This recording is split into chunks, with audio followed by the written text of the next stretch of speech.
remind us why the president is so committed to his deportation agenda is Sabine Durden-Coulter.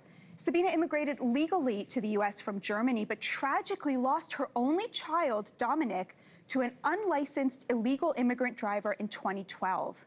And we are also so honored to have Marcus Coleman and his daughter Dalilah with us today. A year and a half ago, Dalilah was hit by an illegal immigrant truck driver who had been granted a license to drive an 18-wheeler by the state of California. Dalilah is now nonverbal and relearning how to walk. Thank you both so much for being here. Thank you. Thank you for having us. Now, Marcus, Dalilah is now nonverbal, and I wanted to just play a video of her before her accident so our audience understands exactly why this is so personal for you. I give this to Mommy. I make it for her because I love her so much. I'll never stop loving her.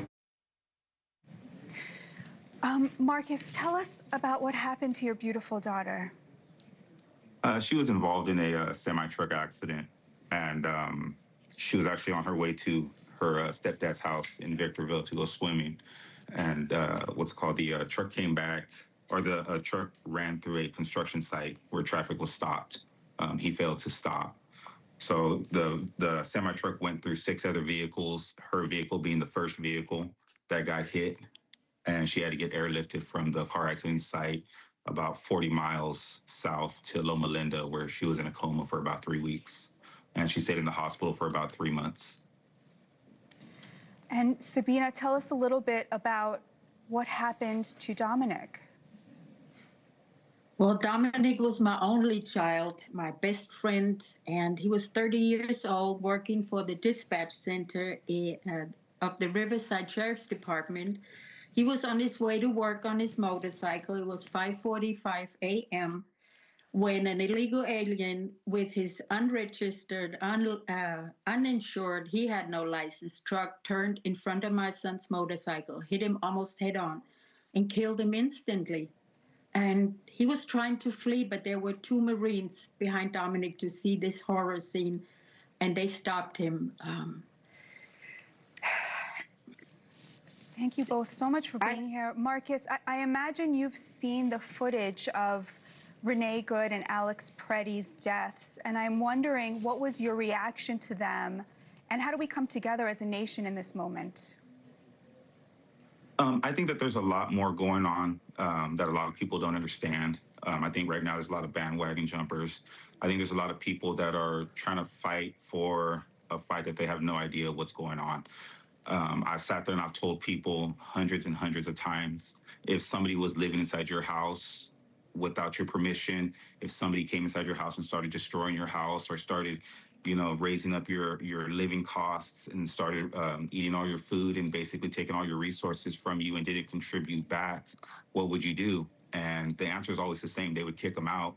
I don't understand why it's different when it's something that's happening nationwide, because it's not affecting that person individually. It's affecting us, though.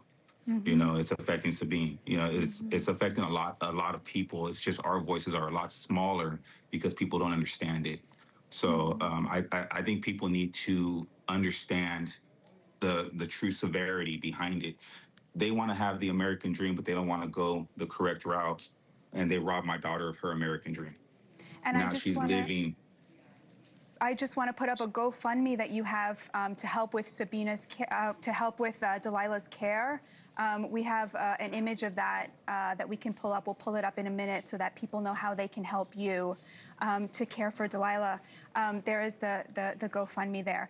Sabina, I wanted to ask you, from the left, you hear often this view that somehow it's racist to want to police our borders, to deport illegal immigrants. You are actually a legal immigrant to this country. How do you respond to that from the left?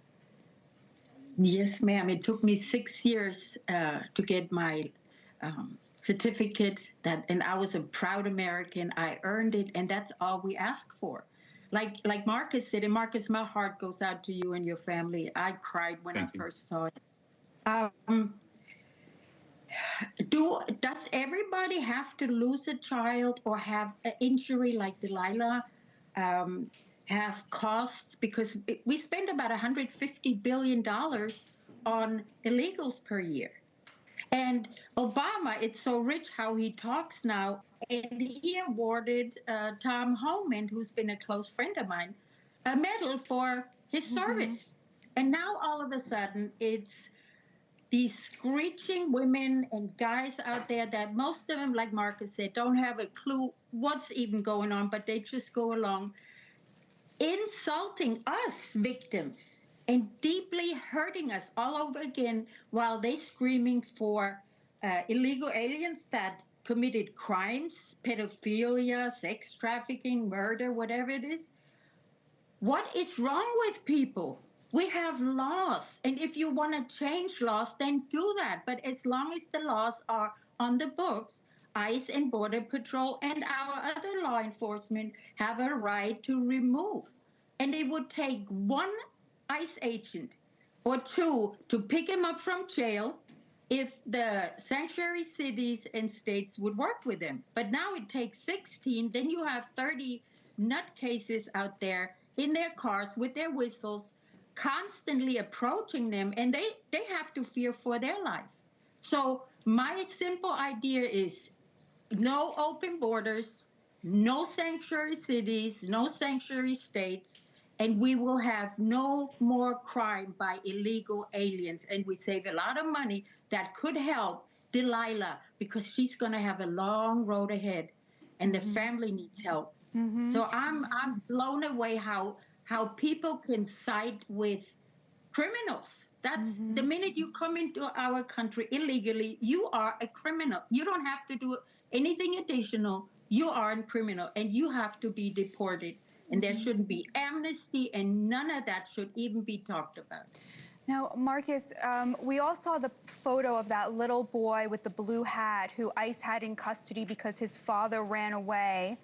This week, Democrats went to visit that little boy in the detention center he's being held in. Have any Democrats come to visit Dalilah? No, no, not no, not even a phone call. Nothing at all. We've reached out. We've sent emails, phone calls, and it's always been, "We'll get back to you." I've had people from other states. You know, the governor's office from Oklahoma reached out.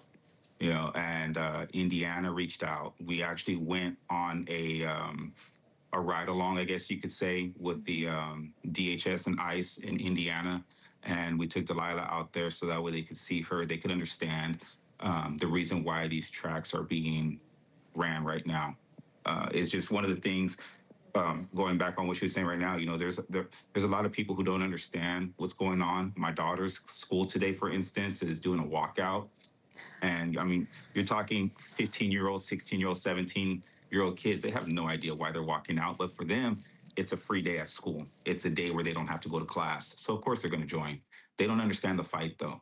And I've seen a lot of news coverage where they'll isolate one of these protesters and they'll ask them, you know, why are you out here? Oh, well, this is racist. This is that. This is that. And it's like, how is it racist? When I did my ride along, they didn't sit there and have a badge on the front of the truck that said white truck driver or black truck driver or Mexican truck driver. They were stopping every truck that came in. It didn't matter what you were.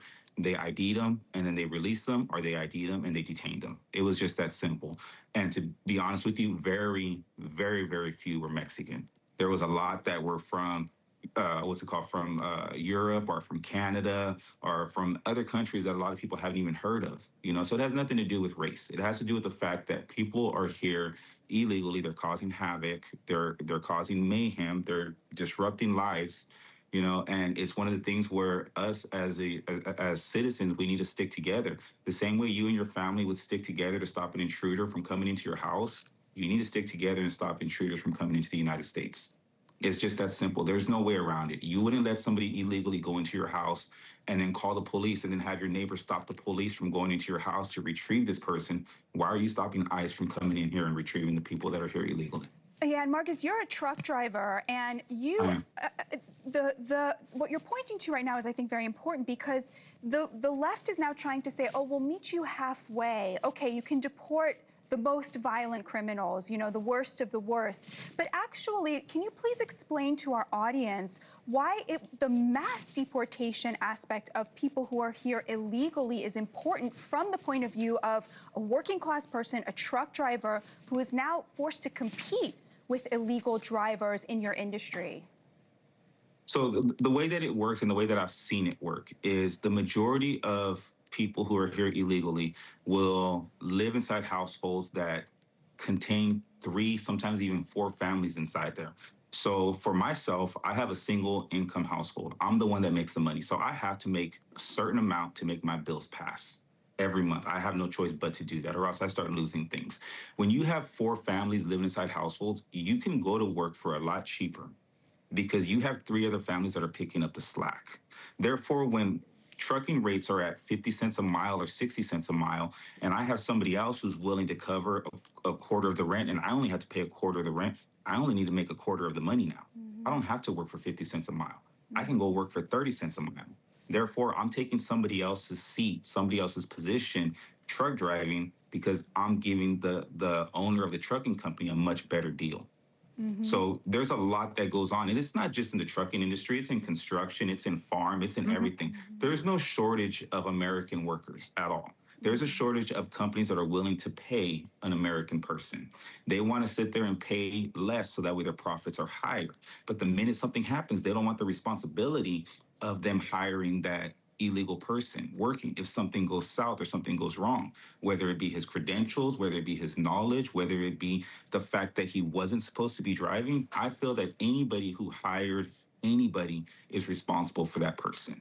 I don't care if you're the subcontractor, the contractor, or anything like that. If you sat there and you said, hey, this guy's the one that's going to come in to do your windows, and he goes in there and he creates huge disaster, he's responsible. And so is the person that recommended or hired that person. He stood behind them. So the fact that now, like what's going on with us, you know, we have brokers, and brokers are trying to stand back and say, hey, we had no knowledge that this trucking company was in this rut. And it's like, it's not that hard to sit there and search up somebody's history. You know, you just want to sit there and pay the least so you can get the most. And then the minute something happens, you want to stand back like you had no knowledge of it. So we want to put up the GoFundMe again for people who want to help you, Marcus. And Sabine, in the 30 seconds we have left, what is your message to the American people at this divided time? The race card is always played. I'm being called a racist. I'm married to a black man. This was my son. And what I want to ask your viewers to ask their liberal friends, what will they tell their grandchildren and great-grandchildren where they stood on this issue down a couple of years from now? Did they demonstrate for Americans, for the victims? Did they help? Or did they stand with criminals? And ask your friends that who think illegals, it's not that bad. I hear that all the time. Well, he could have been killed by an American, and it's just a few. Well, where's the limit? 5, 10, 20,000? And the media needs to start hiding these illegal aliens when they commit crime. They call them Maryland man, Boston man. We know the difference. So the mainstream media needs to stop hiding, and people really need to talk about this. It has nothing, like Mark, I agreed with everything he said. It has nothing to do with race. It has to do with law and abiding the law. Sabine Durden-Coulter, Marcus Coleman, and beautiful Dalilah, thank you all so much for being here. God bless and protect you all. Thank you so much. Thank you for watching. Subscribe below and download our NewsNation app right now on your phone, and you will get fact-based, unbiased news for all Americans.